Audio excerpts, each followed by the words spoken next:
يا أهلاً بالجميع. اليوم رح نغوص في موضوع يهم الكثيرين منا، حمامات الزيت للشعر. يعني كلنا نعرف إنها من أكثر العادات التجميلية، صح؟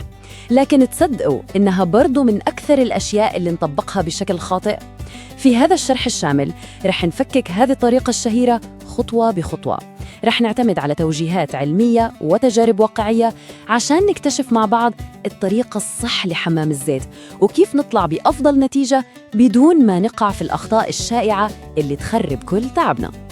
بس قبل ما نبدأ خلونا نفكر في التحدي الأكبر اللي يواجهنا كلنا.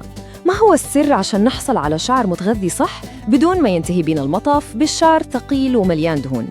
يعني ودنا بشعر صحي يلمع، لكن نتفاجأ إن الشعر طالع وكأنه ما انغسل من أسابيع. هذا الإحساس المزعج واللزج هو اللي يخلي البعض يبطل يسوي حمامات زيت بالمرة. لكن السر كله يكمن في الطريقة، وهذا بالضبط اللي رح نحله ونفهمه اليوم. خطة عملنا اليوم بسيطة وواضحة. رح نمر على أولاً فوائد حمام الزيت، ثانياً كيف نختار الزيت المناسب، ثالثاً خطوات التطبيق العملي، رابعاً مرحلة الغسل والشطف، وأخيراً الأخطاء اللي لازم نتجنبها. خلونا نبدأ بالقسم الأول، فوائد حمام الزيت. قوة الزيوت الحقيقية ما توقف عن مجرد إعطاء لمعان سريع للشعر، لا أبداً. حمام الزيت الصح يغذي الألياف الجافة من الأعماق ويقوي الشعر الضعيف اللي يتكسر بسرعة، والأهم من هذا كله إنه يبني زي الدرع الواقي ضد الاحتكاك والحرارة وينعم الأطراف المتقصفة. والشيء المثير للاهتمام هنا إنه الفوائد هذه ما تقتصر بس على أطراف الشعر، بل توصل لتنقية فروة الرأس نفسها لو اخترنا الزيت المناسب. يعني إحنا بنتكلم عن تحول صحي كامل من الجذور لغاية الأطراف. وهنا نوصل لنقطة حاسمة جداً، الرقم 30. 30 دقيقة هي الحد الأدنى للوقت اللي يحتاجه الزيت عشان يتغلغل في الشعر قبل ما نغسله.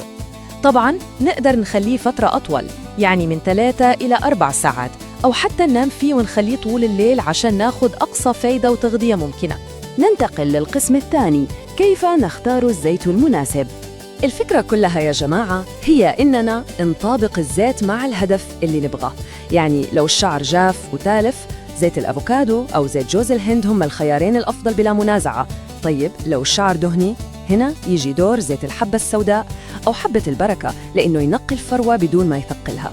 أما لو كان تركيزنا على الجذور ونبغى نحفز النمو، فزيت الخردل أو الخروع رح يعطونا نتائج مذهلة. وبالنسبة للأطوال، زيت اللوز الحلو يبقى خيار ممتاز ولطيف جداً للترطيب.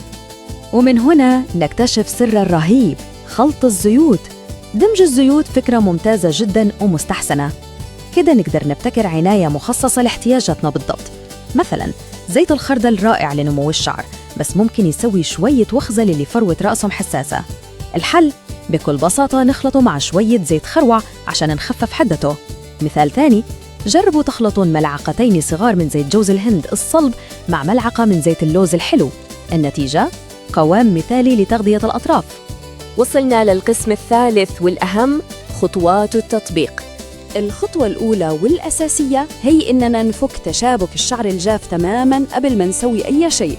الخطوة الثانية، نحط زيت الجذور ونسوي مساج دائري خفيف لمدة 2 أو 3 دقائق عشان نحرك الدورة الدموية. الخطوة الثالثة تخص الزيوت الصلبة زي جوز الهند، لازم ندوبها بشكل طبيعي، يعني بس نفركها بين كفوف إيدينا وتكفوا نبعدوا عن الميكروويف عشان ما نفقد الخصائص المفيدة. وأخيراً الخطوة الرابعة، نقسم الشعر ونوزع الزيت بخفة شديدة على الأطوال. وفي قاعدة ذهبية لازم دايماً نحطها في بالنا، الشعر لازم يكون شكله يلمع مو غرقان في الزيت. دايماً نتذكروا القليل يعطي الكثير. من أكبر الأخطاء اللي نشوفها هي أن الناس تعتقد أن تغريق الشعر بالزيت رح يضاعف الفايدة، لكن الحقيقة الكميات المهولة هذه تخنق ألياف الشعر وتخلي وقت الاستحمام والغسيل كابوس حقيقي. وهذا ينقلنا للقسم الرابع، الشطف والغسل. الرقم السحري في هالمرحلة هو 10. نعم، لازم نغسل الشعر بالشامبو 2 مرات. الغسلة الأولى هي اللي تكسر وتزيل الكمية الزايدة والطبقة الثقيلة من الزيت، أما الغسلة الثانية فهي اللي تضمن تنظيف أي بقايا وتخلي الشعر نظيف يتنفس وحيوي. خلونا نسوي مقارنة سريعة بين الروتين المثالي واللي لازم نهرب منه. الروتين المثالي هو استخدام شامبو سائل وبعده بلسم عادي لفك التشابك. في المقابل الشامبو الصلب ممكن يخلي إزالة الزيت مهمة شبه مستحيلة، بس الشيء المفاجئ صدق هو ماسك الطين. استخدام الطين عشان نغسل حمام الزيت يعتبر خطأ فادح. ليش؟ لأنه الطين يشتغل زي الإسفنجة، يمتص كل الدهون، وبالتالي يلغي تماماً كل الفوائد الغذائية اللي تعبنا عشان نوصلها من حمام الزيت. تخيلوا؟ وكمان ما له داعي نبالغ، الزيت خلاص أعطى الشعر التغذية العميقة والمركزة اللي يحتاجها، فإذا رحنا حطينا ماسك ثقيل إضافي وقت الغسيل هذا يعتبر مبالغة ما لها أي لزوم وممكن يثقل الشعر بزيادة. بلسم فك التشابك العادي هو كل اللي نحتاجه في هذه المرحلة. وأخيراً القسم الخامس، الأخطاء اللي لازم نتجنبها. من أكبر الخرافات اللي انتشرت زي النار في الهشيم على الإنترنت هي فكرة إننا نغرق الشعر بالزيت ونخليه لأيام متواصلة. هذا غير صحيح أبداً. الحقيقة العلمية تقول إنه الشعر يحتاج توزيع خفيف للزيت وبعده غسل صحيح ومتقن عشان نسمح لفروة الرأس إنها تتنفس بشكل طبيعي. الأسباب العلمية اللي تخلي ترك الزيت لفترات طويلة شيء مضر واضحة جداً. أولاً، هذا التراكم ببساطة يخنق الشعر. ثانياً، يمنع دخول الهواء الطبيعي للجذور.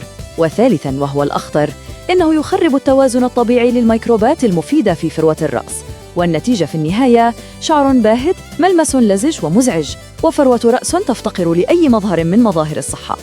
في الختام نترك لكم هذا التساؤل عشان تفكرون فيه: هل روتين العناية اللي تتبعونه حالياً يعطي مساحة لفروة الرأس إنها تتنفس وتزدهر، أو إنه يخنقها ببطء تحت طبقات ثقيلة من التراكمات؟ إذا طبقنا حمام الزيت بالطريقة الحقيقية والمدروسة اللي شرحناها اليوم، نضمن إننا ناخد كل الفوائد الطبيعية المذهلة ونبعد عن أي أضرار ما كنا منتبهين لها. شكرا لمتابعتكم، ونتمنى إن هذا الشرح نور لكم الطريق وجعل الأمور أوضح بكثير.